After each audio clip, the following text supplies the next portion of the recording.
Hey everyone, welcome to Above the Line live on a Thursday night. We understand that it's a busy night of truck racing, and right now, ARCA racing. I currently have the race on my screen as they go into overtime. William Sawalich versus Landon Lewis on that restart. So it should be a good one, but I'm joined by Dom Joseph, and I think Adam Lucas is going to join us in a few seconds. But Dom, how you doing? I am good. Let me explain the outfit. Big news today. The Cleveland Guardians clinched a playoff spot today. So Yes. huge day for the Guards. I know they can still win the division, but happy we have an October to remember, as the radio announcer says when they make We the love it. playoffs. It's a big achievement. This is a great team this year. But I'm good. It's been a good day. This was a day to celebrate. Yeah, and then also a good weekend at Watkins Glen as you were there for the entire weekend. So Yes, great weather. I mean, crystal clear. Temperatures were good, and we got really compelling racing Friday, Saturday, and Sunday. Even with the ARCA race, it was pretty good. yeah, Um, I mean, I know Sawalich walked away like it was an F1 race, but the Xfinity race was compelling. The Cup race was compelling. So that track just keeps delivering. oh yeah, keeps delivering. And speaking of, it looks like William Sawalich is going to walk away with the win at Bristol and ARCA. Lena Lewis finishing second, and it's a dogfight behind them for third. But pretty exciting stuff for the ARCA race. And then for Connor Zillage, let's speak about him for a second. Unfortunately, he was wrecked out, and we'll talk about this in a second, of the ARCA race. Crazy stuff. But debut in the Xfinity Series, wins his debut. Yeah. Dude is Last person to nuts. do that was Ty Gibbs in hmm 2021 at Daytona International Speedway road course. So it's something with these young kids and the road courses. They really got it figured out. But Zilich is next level. One from pole position too, Yeah. and did it with fuel mileage, just extraordinary. And he is years ahead of his time. 100%. Speaking of, as a Trackhouse development driver, I should bring on our resident Trackhouse fan here. Let's bring in Adam. Hello. There's Well, good Can't really evening. see Good it. evening. soon to be Yes, Red Bull representative Adam Lucas, Yes. absolutely. Unofficially official. Yes. honorary Red Bull supporter. It gives you wings. Yes. Indeed, it does. So, yeah, tonight was a rough night to start, but we still have the truck race for our Yeah. Red Bull guy. So be anxious to see how he does. I think he'll be competitive. He's a good talent. 100%. Yeah. And Almost a also, generational talent. It's I was gonna say insane he's what you're world I was seeing. going to say, yeah, no, he's killing it. I wouldn't be surprised if he won tonight. I mean, he started off the evening bad, but I mean, he has a chance to capitalize. Also, FYI, William Sawalich, the ARC East champion, he's also racing in the truck race in a little bit, about an hour. So, big night for him. Could be another big night, ending it maybe with a win in truck. Who knows? I don't know. But yeah, racing tonight. Somebody said ATYL Countdown to Green. I kind of like that. It's like our Countdown to Oh, Green show. ooh, Wow. throwback. Look at that. Throwback. Love All it. we need is the pit box. Yeah. Oh, Yeah. we're just going to drive on to Bristol right now. We're all going to Was pick up our that? stuff and go. Yeah, that was TNT, right? Because ESPN was NASCAR Yeah. Countdown. Yeah, it Yeah. was the NBC TNT, the Discover Card Countdown to Green. Yeah. All we need is Larry Mack to try some Vegemite with us. Have you guys tried Vegemite ever? Never. I'm too scared to it. It seems like it'd be I would gross. love to try it, but I just can't find it. The reactions I've seen have told me to stay away from it. Yeah. Yeah. Our palates. Yes. No. Our American palates can't handle it. No. Even though the European mind can't comprehend all the stuff we do here anyway. No. Our food, if you compare it to other countries, like it's insanely just, I'm not even going to get into that, but like I'm a foodie. Someday I want to try Vegemite, but I'm scared regardless. Let's go on to looking at Watkins Glen, our points standings for us here at Above the Yellow Line. I've closed the gap. Finally, I was like 24 points behind. I got a win this weekend with my pick. Was I 114 last week? You were 119 last week. Oh, we're getting there. Slow gains, baby. Slow gains. Here he comes. Yeah. He's on his way. Slow gains. He's got it. Ben lost some ground. But yeah, Adam, you're lost still in ground. the lead. I lost ground though. You lost some ground. I'm pulling a Denny Hamlin so far. Yeah. In this playoffs. Oh gosh. Yeah. Yeah. Not so hot. Yeah. Yeah. That's all right though. That's okay. Speaking of losing ground and Denny Hamlin, The point situation following the race at the Glen. Denny Hamlin is 6 below that cutoff line. Brad Keselowski -12. Truex -14 and Harrison Burton -20. I think what's exciting going into Bristol is the points are still pretty close. Like it's not a runaway. Nobody's truly out of it, which is exciting. But talking about that race, Chris Buescher, Shane Van Gisbergen, an incredible battle coming to the line into the S's, and it was just such a good battle at the end. I know Adam probably pretty bummed SVG didn't get the win, but a huge statement for the non-playoff drivers to make at Watkins Glen, doing way better than the playoff drivers did. It was basically self-destruction mode for a lot of those guys, right? Yeah, and a lot of it wasn't even of their doing. Yeah. To start the race, that really was just a wild way to start things off with a bang. And I think I don't know if it was on the show or in the group text, but this year's chase, or not chase. Whoa, hold up. Whoa. Yeah. Have a moment of silence for the chase. Take a moment of silence. Okay. Amen. No, this schedule for the playoffs, this first round, very volatile. Very Yes. volatile. And we are seeing it through and through so far. I think Saturday night's gonna be wild. I mean, it's a perfect way to tee up a I'm just gonna say it. It's a crown jewel race. Yeah. The Bass Pro Shops night race. I know it's a debate. Should it be added to the list of crown jewels? It absolutely should be. 100%. It's just got that environment of this is a big deal. This is a really big deal to win this race. I don't know how many of us would have expected that we're a solid opening stage away from Austin Cindric getting in on points to the next round. Isn't that crazy? That's phenomenal for him. Yeah, it's just that's the beauty of the chaos that is the NASCAR playoffs. So, yeah, if I'm Denny Hamlin, you better be as confident as you were last year coming into this race if you want to make it into the next round, because he is the defending winner of the night race. He's a 3-time winner. We'll get into all this later when we look at the top 10. But I mean, like, it's only 6 points, but you've got to treat this as back as against the wall game 7. Yeah. I know he's a big basketball guy, so he's got to treat this like a game 7. You have to have your best performance yet, because all it takes is one issue. We saw at Watkins Glen. He was just trying to get into the carousel, and yeah. Yep. Yeah. I mean, wouldn't that be incredible? I don't think it's gonna happen, but like rage against the Cup Series. Yes. Oh my gosh, but it's crazy to see, and I think there is a power to underestimating a driver. It lights a fire under them and their entire team, and when you're not looking at them to do well, they're like, well, what do we have to lose, right? So you see like Alex Bowman seated 4th in the ranking right now, Austin Cindric 3rd, a fantastic first round of the playoffs so far. Daniel Suarez, a lot of people didn't see him making it past the first round. I think it was about 50-50. He's 5th. So besides Christopher Bell, like our top 5 drivers, I guess minus Joey Logano. So those 3 drivers, nobody expected to go farther, which is crazy. And then you see, even then, Harrison Burton, he's only 20 below that cutoff line. He could have been way worse than that. So you've got Chase Briscoe 6 to the good. Yeah. I mean, that's the rest are the usual suspects, but yeah, that's pretty solid for that team. And I think if you're from 11th on down, you are in must-win territory. Yeah. Yeah. I don't think they're safe. Go easy at all. Yeah. You have to go hard all night. Yep, I agree.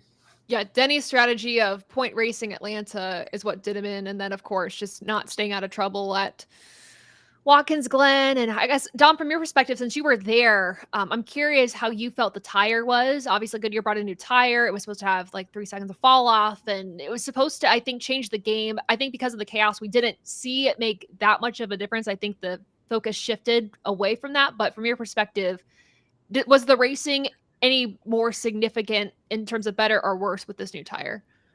You know, comparing it to last year when we did have our long green flag runs, it was a little bit of the same.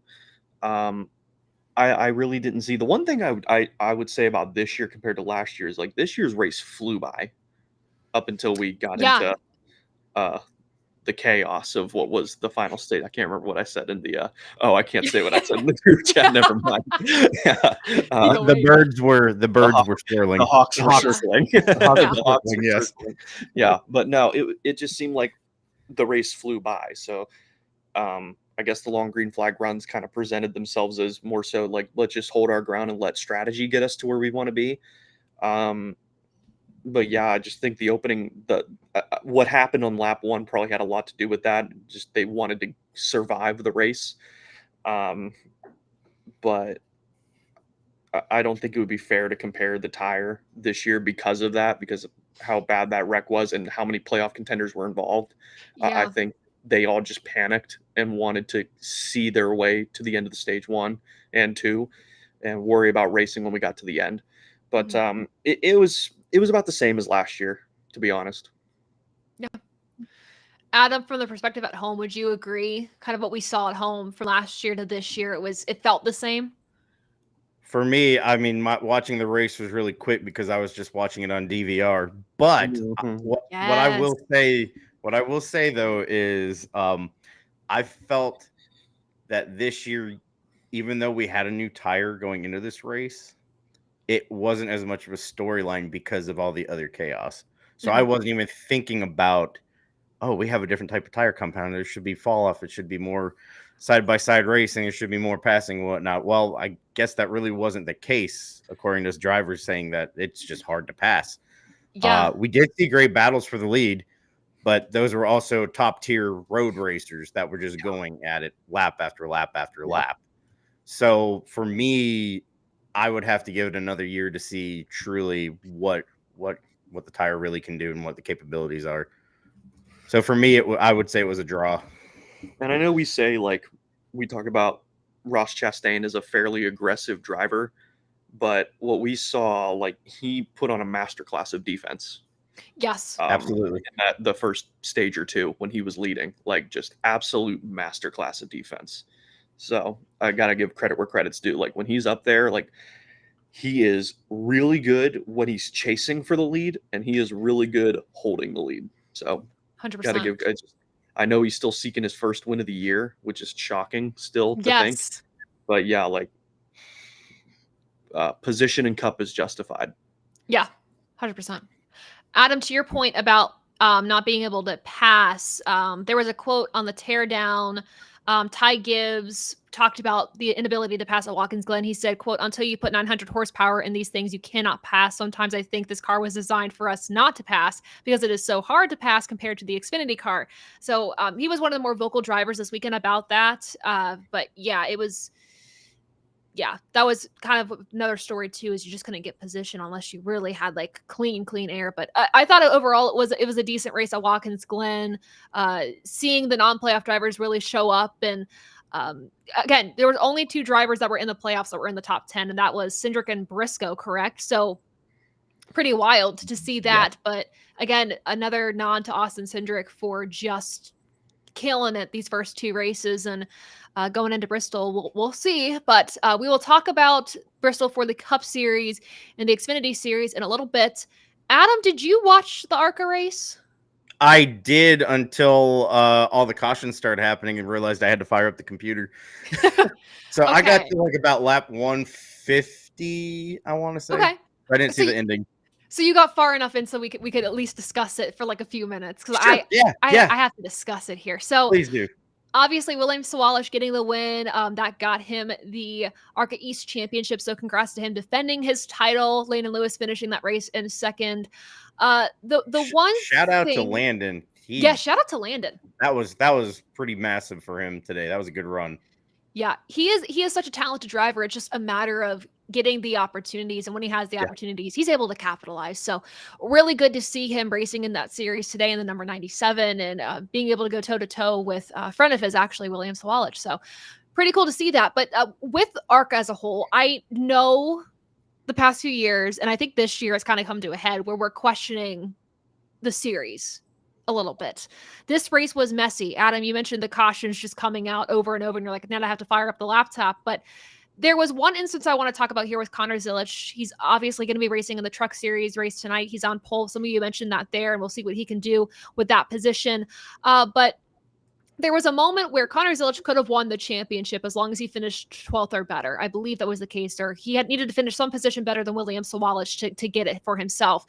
There was an incident on track that came out of retaliation where it basically caused Connor Zilisch to lose the championship, which is so frustrating, knowing the stakes that were involved in this race. And so, Adam, I don't know if you had any comments on the race as a whole, on the field. I believe one of our buddies from Left Turn Cult actually posted a video about like a slow car on track, and people were just trying to avoid it. But I love ARCA when it's good, and now I'm frustrated. I made a little non-monetary bet with Karina. I said, oh, by lap 3, you're going to see a lap car on the bottom going about 50 miles an hour, and the leaders are going to just buzz right by it. Sure enough, lap 3, there's a lap car, and it's going slow. Now, yeah, for field size, it's great when you have a healthy number of 30. I think it was 30 plus cars or 30 cars right around there. That's good. That's good to see. Yeah. The unfortunate thing is about 20 of those 30 are really non-competitive cars. Yeah. There is a clear A team and then BC through Z. So yeah, I can see where your frustration is, and I am also frustrated as well, because ARCA, whenever the ARCA series would come on the old Speed channel, that was always fun because you were in for a show. Yeah. Now it's like, okay, the 18 car or the 28 car or whoever's in the dominant Venturini car, they're going to dominate the race. They're going to be fastest in practice. They're going to be on pole, and they're going to lead just about every lap, if not all the laps. So yeah, it's the product right now. It's struggling, definitely struggling. Yeah, and I know a lot of that has to do with just a huge monetary difference between what some teams are able to spend and what they aren't. So I understand that for sure.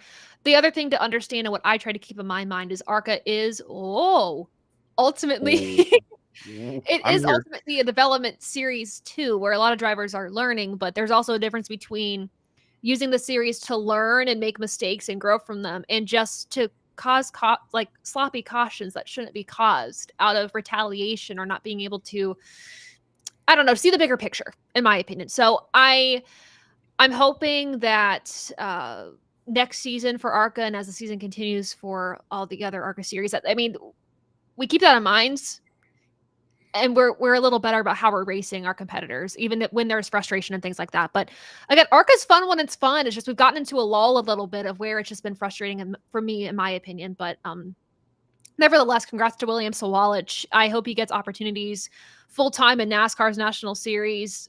I would hope next year. I think he's really proven himself. But yeah, great for him to go back-to-back with his championship in the East Series. Let's get to some NASCAR news now, starting off with Bubba Wallace. He signed a renewal on his contract, a multi-year renewal, which is pretty exciting, I would say. I think the big question around it was, Bubba had said that his agreement, in the re-sign of his agreement, goes hand in hand with the charter talks. So what does that mean? Does that mean that they signed a deal with NASCAR with the charter or not? Bob Hawcrass ended up saying on X that that's not likely. It's more so that they might have changed the wording in Wallace's contract to reflect kind of just what's going on right now, just to make it so they have a done deal there and they can worry about the charter negotiations going forward. But that said, Wallace is staying at 2311 for a multi-year extension. How are we feeling about this? I'll go to Adam first.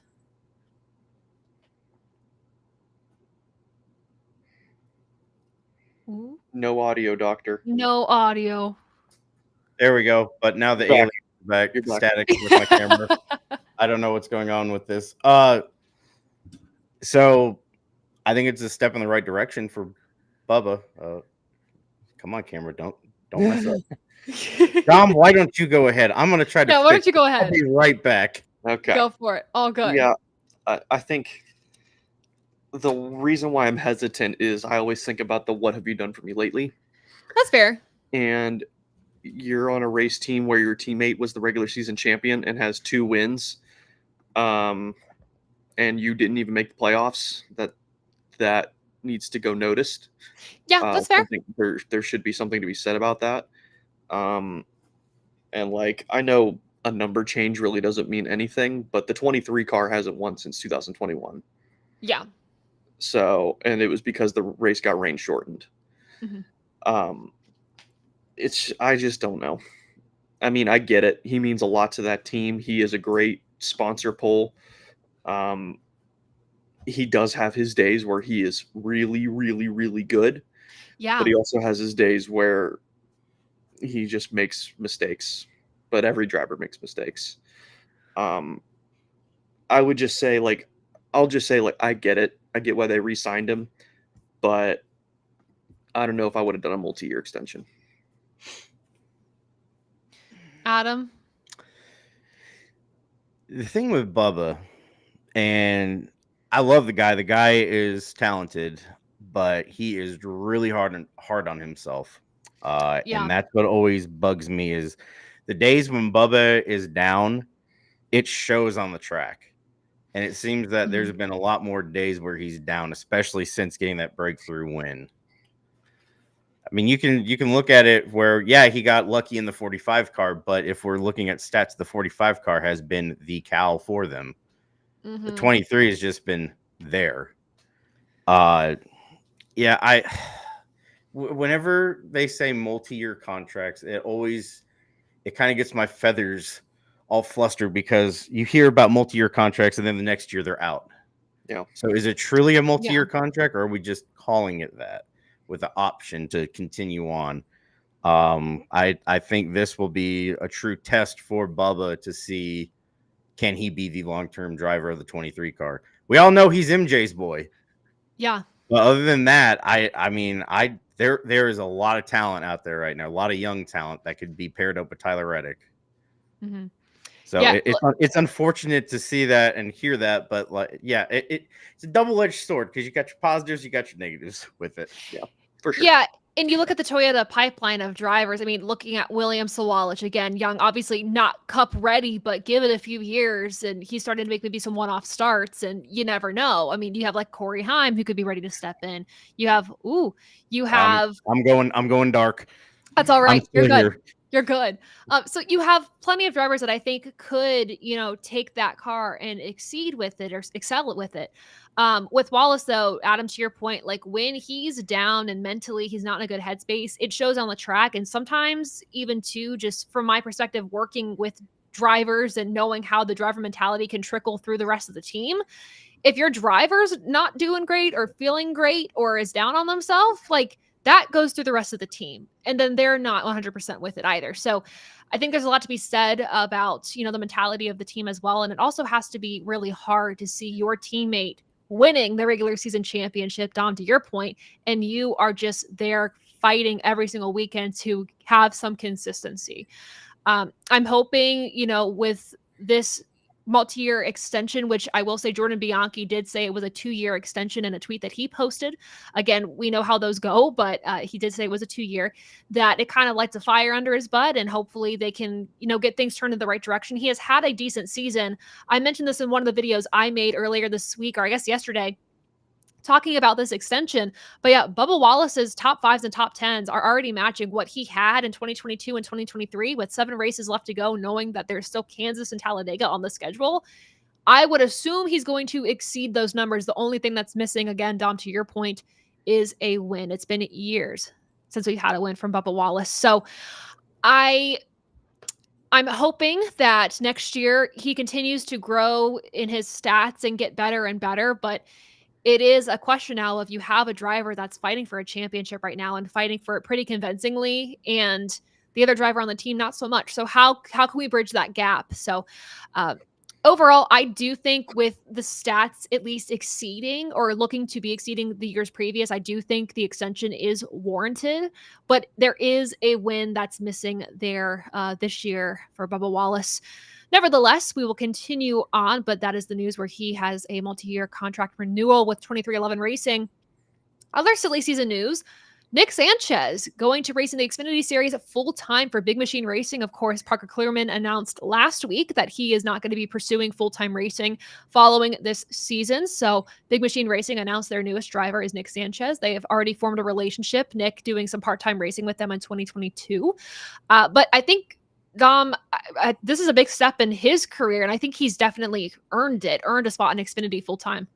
Yeah, he's got 2 wins in the Truck Series, got a lot of pole positions in the Truck Series, going for a championship this year. He's in the playoffs. So, yeah, I mean, he's got the resume for sure. Not having the other candidates in front of me, I really don't know who else could have taken that spot. I mean, I could see the Raja argument because I know he has been doing good, but I think Sanchez's resume is a little bit better. And knowing that he had already done part-time with that team, it makes sense. I mean, obviously the cap would be perfect if he can win the truck championship this year. Then it's fully it's like, what's the word I'm thinking of? It would be deserved, or it would kind of cap off into going into the Xfinity Series. It would be a good transition. Yeah, 100%. 100%. Adam, what are your thoughts on it? Or did you see any other contenders that could have taken that seat? I know people are saying in the comments it was kind of an unexpected signing, but not a bad one. Yeah, I mean, I'll be honest, I was a little surprised at it when the news broke. I think I know I texted in the group chat. I said Nick Sanchez to the 48 ... and then put a bunch of spaces between saying Xfinity Series, obviously. Yeah. Looking at the candidate pool, yeah, I would have thought maybe an Anthony Alfredo would have been a good segue moving from BJ McLeod over to Big Machine instead. But yeah, it kind of took me by surprise. Yeah, definitely a surprise, but I am excited to see what he can do with it. It was cool to see Parker show his support online and say, congrats to Nick, and see the support that's behind Nick going into next year. But yeah, a surprising signing as well, to Raja's argument, saying that maybe that could have been him. I think he already has a path forward with, with Spire and Hendrick Motorsports in the background, in the backing there. So for me, it could have been a potential, but I think it made sense. But then also, too, like you said, looking at other contenders, I don't really think there was anyone else from truck that is in the Chevy pipeline that would be ready to move up that I'm thinking of right off the top of my head. Everything I'm thinking of is Toyota. Yeah. But lots of Toyota drivers. Yeah. Eckes is already moving up, right? Yeah. Eckes is moving in with Colleague. Yes. So he's already accounted for. Yeah, that would have been the only other one, because I know, I mean, it seems like Enfinger is going to be a Truck Series lifer. Which, again, there's nothing wrong with that. We need those. We need the Matt Craftons and Enfingers to be the established order in the Truck Series. Yeah. And the Ron Hornadays of the day. Oh, yeah. Yes. Yeah. So, no, I think this was a next man up kind of acquisition. Yep. So excited to see what he can do next year. Speaking of Colleague, there are some rumors rumbling. This is already just out there now, but Ty Norris is no longer part of Trackhouse. They had a mutual split. Ty Norris is looking to do something else, I would assume. And the rumor is that he is potentially going to be going to Colleague to help with something there on the business side. But as seen in the team press release this week heading into Bristol, Ty Norris is no longer part of Trackhouse, which very random, first off. Random, bizarre, unexpected. But if the rumor is true of what The Athletic has proposed to all of us on social media, that would be a huge get for Colleague as they're trying to beef up their program again. They want to go trophy hunting. They need people that can help them do it. Having Ronnie Childers go on to their program next year, or sorry, not Ronnie Childers. He's Spire, right? He's going to Spire. He's going Spire. So scratch that. They just want to build up a better program next year at Colleague. We got there. I was like, whoa. I was like, we were on a roll, and never mind. I will say what's very interesting about this is he was at SVG's pit box for the final laps. Yeah. It was him and Chris Rice and Matt Colleague all at the SVG box for those final laps. Yep. So it's interesting. Us Colleague and Trackhouse boys, we're a friendly bunch. Yes. Yeah, seemingly. Yeah. Seemingly, yes. So I don't know. There's something that was interesting that came out this week. There's not a lot to expand on with that. Just something that was pointed out by several people on social media, and obviously the rumor mill keeps spinning. So we'll see what that's all about soon. Any other pieces of motorsports news, NASCAR news? I did see somebody commented about this. I don't want to dive into this. I just think it's very much like the IndyCar season that we've had. But there's an FBI investigation going on with Ray Hall Letterman racing. Hey, you Ray gotta, Hall Letterman you gotta racing. stay relevant somehow. This is very on brand for IndyCar this year. Yeah, Like, absolutely.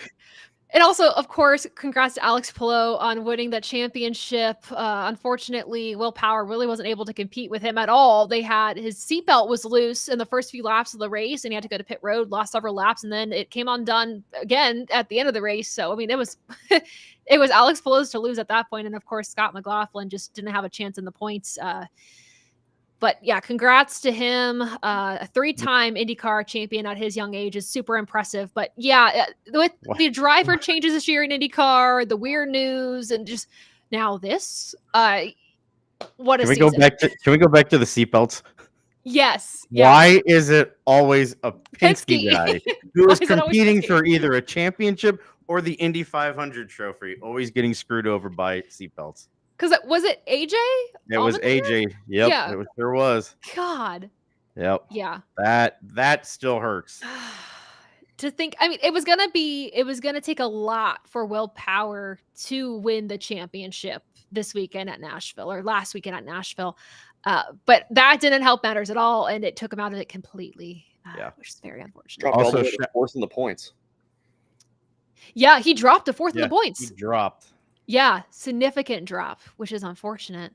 And then Colton Herta won the race too, by the way, a hometown win for him, which is cool. Can we give a shout out to Nashville Super Speedway putting on a phenomenal short oval race for IndyCar? Yes. That was awesome. That track has been resurrected in a big way. Yeah. Yeah. I know I think a lot of us were bummed that the streets of Nashville weren't going to be used for the championship race. I think for a lot of people, it's more so just the vibe as opposed to the racing. I think the first year they raced there, I was scared to death because of them going over the bridge. I just got so nervous. Yeah. I don't like it.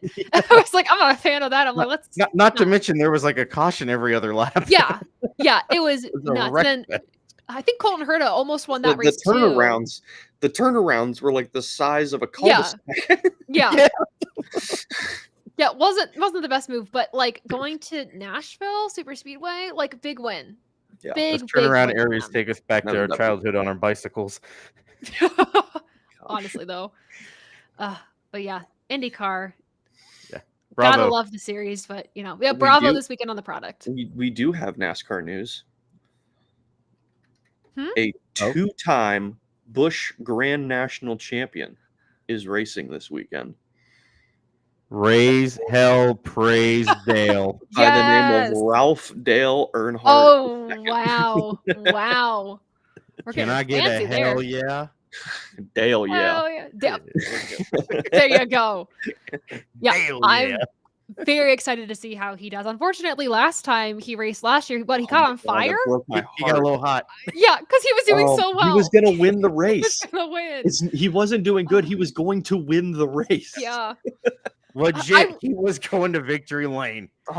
I remember watching that race. I was at my brother's a band director, so shout out to you, Jared. And it was a football Friday night. I was there to support him, but I had the race on my phone because Dale was racing. I had to, right? And I'm like sitting there and I'm like, oh my gosh, he's gonna win, he's gonna win, he's gonna win. And then I just start screaming at my phone as I see the car go into flames, Dale Jr. in flames. Glad he was okay. But I hope this time turns out better. And I hope he can win this one. I think we all need a Dale win. We all need it in our hearts and in our souls. This country needs a Dale Jr. win. That will heal all. A Dale Jr. win will heal all. 100%. 100%. Yeah. So I need to get that diecast to add to my one-off Dale Jr. cars from over the years. Yeah, we do. Definitely need that one. I think that might be a Roval find. Oh yes, the Roval. Trying to save up cash now because I know I'm going to spend so much in those tents. Goodness. Yeah, and you only have one restrictor plate. You don't have me and Dom that weekend. Possibly. I know. He's 50-50 right now. Yeah, still up in the air with me. Oh no. Yeah. So Adam, we're not gonna do so well holding each other back on buying things. I can already tell now we're not. Well, yeah. Well, me and you will hold hands. Then Karina will hold my other hand. Sawyer will hold your hand. But Yeah. we're both gonna break away and just run. Yeah, it's not gonna be pretty. Nope. But we'll have a great haul, hopefully, to show for it afterwards. Yeah, so absolutely. I need to get more shows. Honestly, yes. Yeah, Adam. He's gonna go to Mead Motorsports and get like 30 164s. Hey, the man's got a deal. Dennis real. Mead, he's the man at the track. Shout out to Mead Motorsports. I think he's actually I know he's at Bristol. I take that back. He is out. He was at Watkins Glen. Yeah, he was. He definitely was. He was at Watkins. I saw his 10 on my way in. It's like the Star of Mecca. There it is. Honestly. Yeah. I got two cars at Watkins Glen. I got Reddick's Kansas win from last year, and then I got this beauty because I had to. Oh, yeah. Gorgeous. Yes. So how does the new Toyota body look on the 164s? Oh, it's good. Yeah, they did a good job. It only took them 3.5 years to do it, but true. Yeah, it's good. That is very true. All right. Beautiful. Speaking of the man himself, Dale Jr. racing at Bristol. Let's preview Bristol a little bit. I want to start off by talking about the truck race that's happening at 8 tonight. So we'll make sure we're off the air for you all to enjoy the truck race. But Connor Zilich won the pole for that race and is, of course, competing in that tonight, going for a win there. Corey Heim beside him. Corey Day is making his debut in the Truck Series, and not making his debut, but William Sawalich winning the ARCA East Championship will also be competing in the number 1 for Tricon Garage tonight in truck. So a pretty stacked field. A lot could happen. I don't know who's going to win this race. I just think it'll be fun to watch. I don't have any predictions. Just hopefully it's fun. The truck race at Bristol is always fun. Yeah, it'll be. I think it'll be a good show. I think, with Christian Eckes starting a little bit farther back in the top 10, that makes it very interesting since he won in the spring at beating Kyle Busch to do it. Yes. But I mean, I just think this lineup is going to get jumbled up so much from where they're starting compared to where they're going to finish. Yeah, I think it's a must-watch race. Yeah. It's definitely going to be entertaining. Yeah. No watch party. We should have planned on doing a watch party. Thursday night trucks on ATYL Live. Honestly, that'd be a thing. Get your nacho cheese ready, boy. TNT, Thursday night trucks. We'll do a watch party at some point. Maybe. I might have to wait for next year, but goodness, we should make it a thing. Let's make it a thing. But yeah, it should be a fun truck race. Of course, Xfinity, we already talked. Dale Jr. Hopefully gets the win. Let's talk about the Cup Series, though. Dom, you've provided us with a projected top 10 list. Did I? You did. Look at that.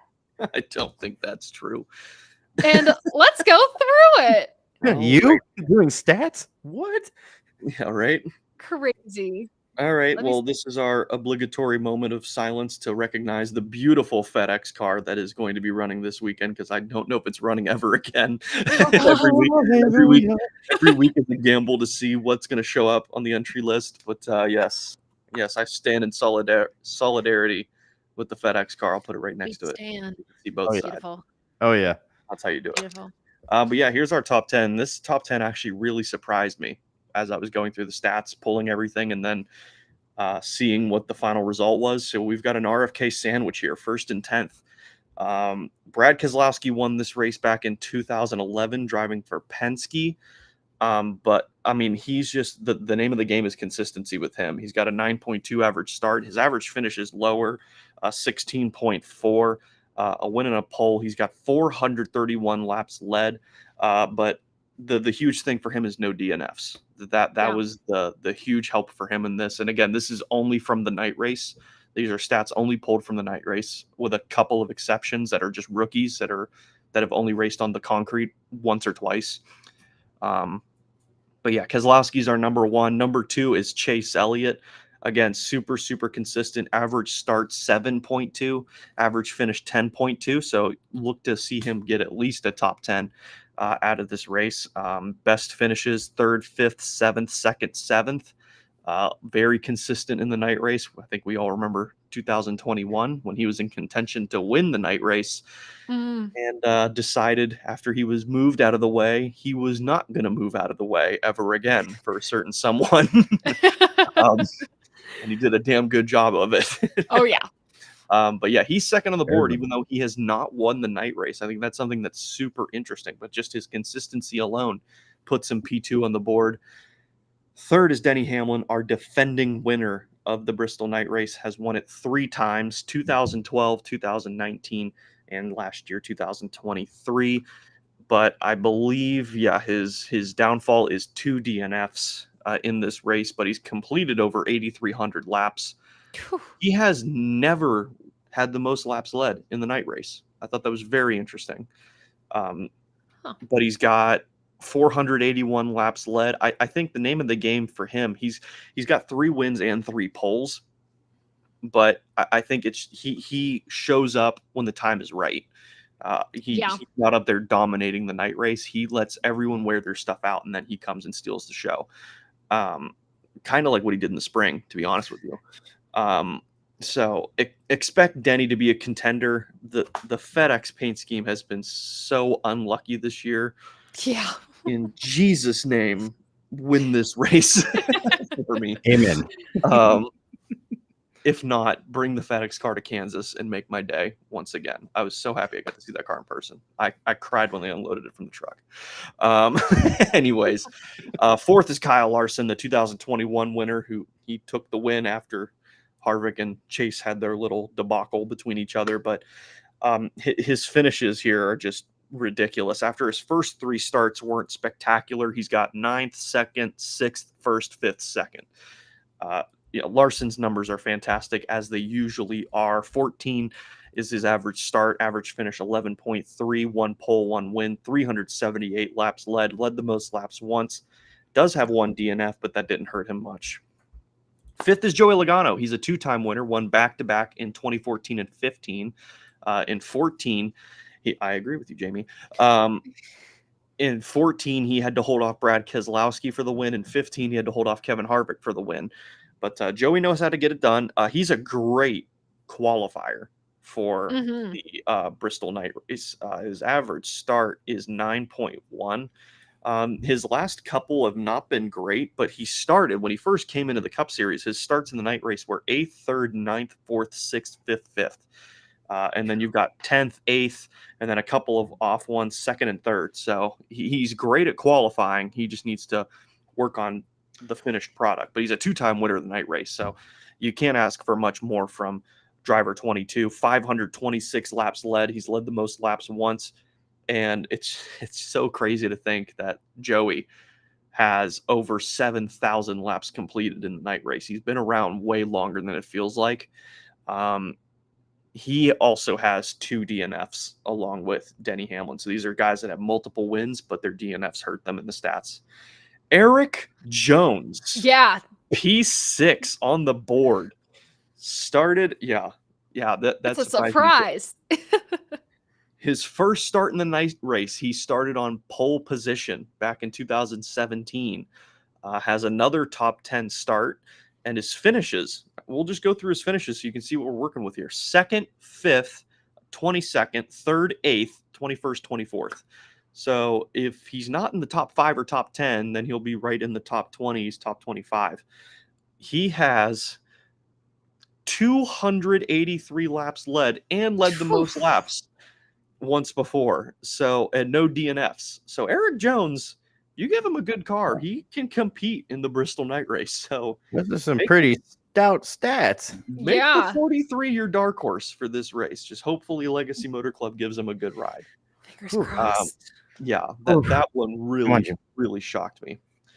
Christopher Bell, he is a playoff contender. He's got 4 starts in the night race and 4 starts only, but they are good 4 starts. 18th, 6th, 8th, and 1st are his starts. His finishes 28th, 29th, 4th, 3rd. So his last 2 years, he has turned it around quite a bit. So that puts him at an 8.2 average start. 16th is his average finish. 331 laps led and the most laps led once. And only 1,900 laps completed, no DNFs. So very consistent for a guy with very few starts.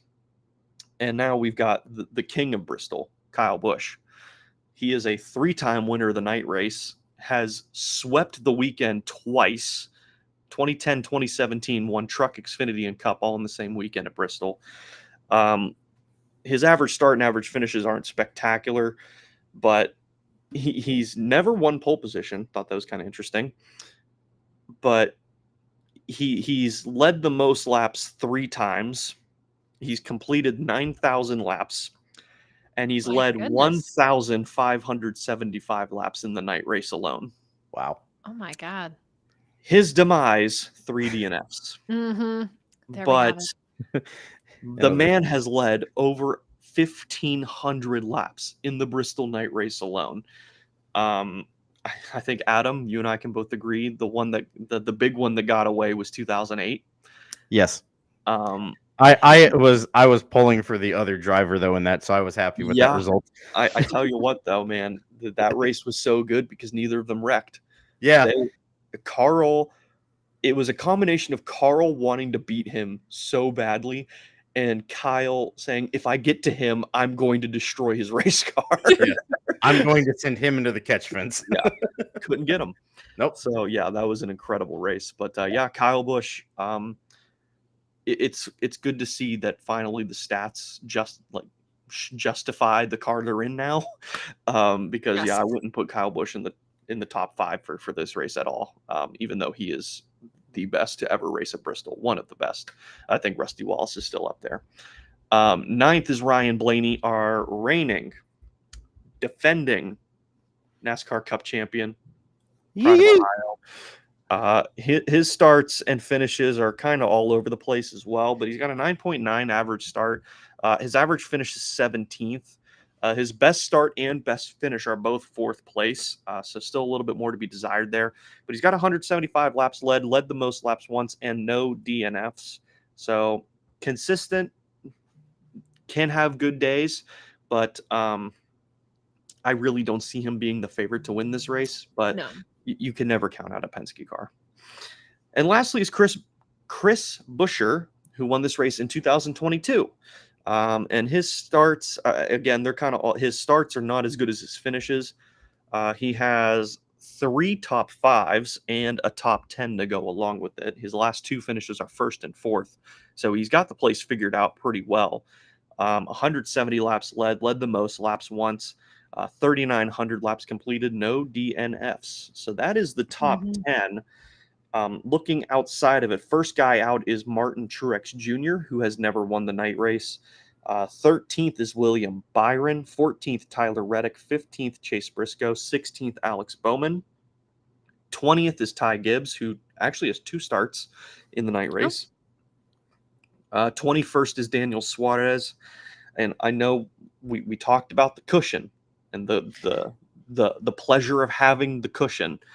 Austin Cindric is 28th on our list for the night race. So it is very good that he has that points cushion coming into this race. Yes. Because the stats, good thing. The stats say this could be a bad day for him. His average start is 19th. His average finish is 26th. His best finish is 20th. So he's going to need some help. Can I ask for one more? Oh, go ahead. Yeah. Harrison Burton is 32nd. There we go. And Michael McDowell led the way in total DNFs with 5. But again, that comes where he was with a team that start and parked for the beginning of his career. That's true. Yeah, for Cindric, he's not great at the short track, so that doesn't surprise me at all. Adam, did you have another driver you were curious about? Yeah. Speaking of cushion, when you said cushion, I was thinking the Highline at Bristol.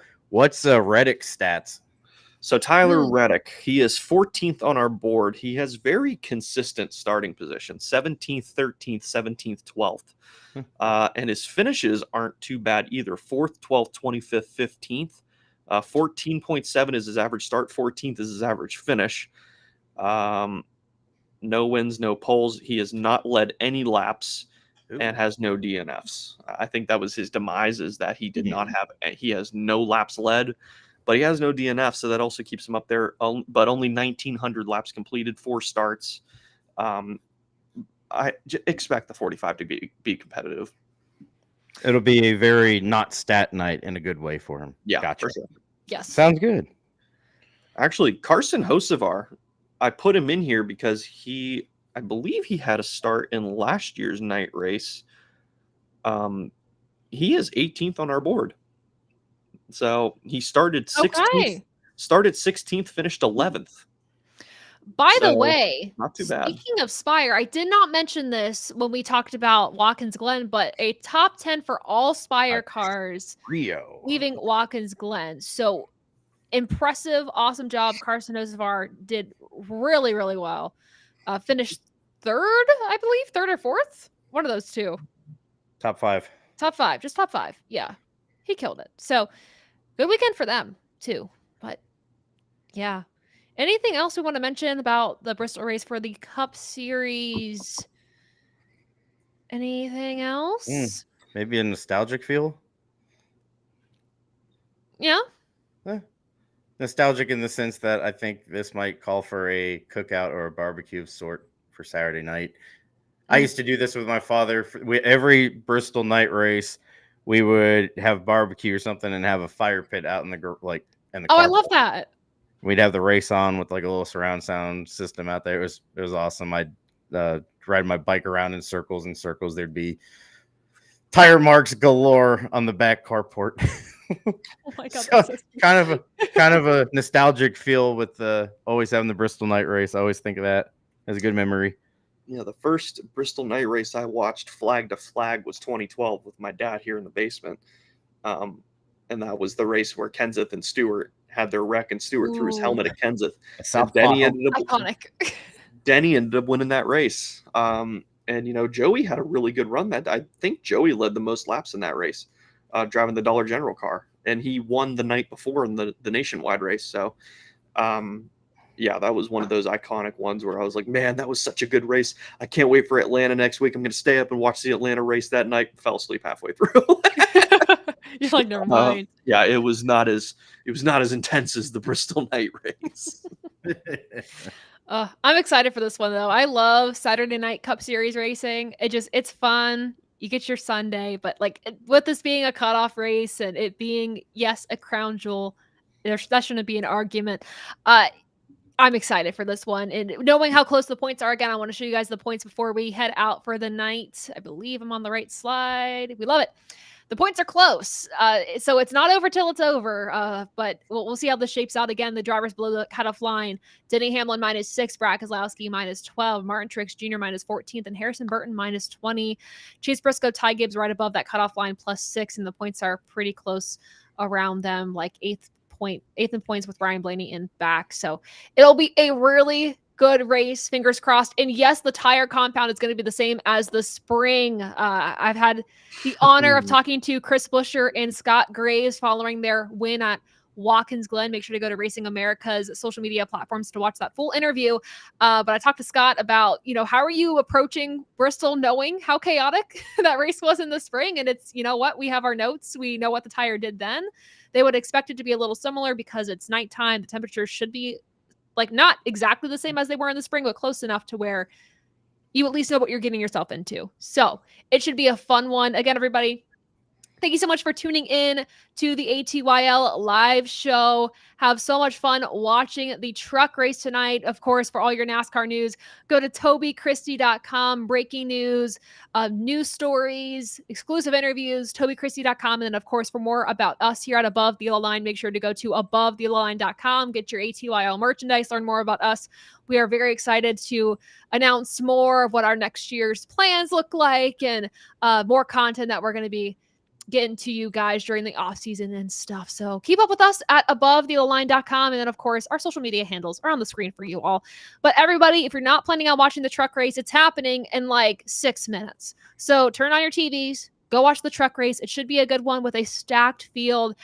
Connor Zillich, of course, on the pole for that one. But for myself, Adam, Lucas, and Dom Joseph, thank you all so much for tuning in to the ATYL live show. Of course, a race recap from me will come out Saturday night after the Cup Series race. So be on the lookout for that. And of course, go to Racing America's social media pages to watch my interview with Chris Buescher. With that said, thank you all so much for tuning in.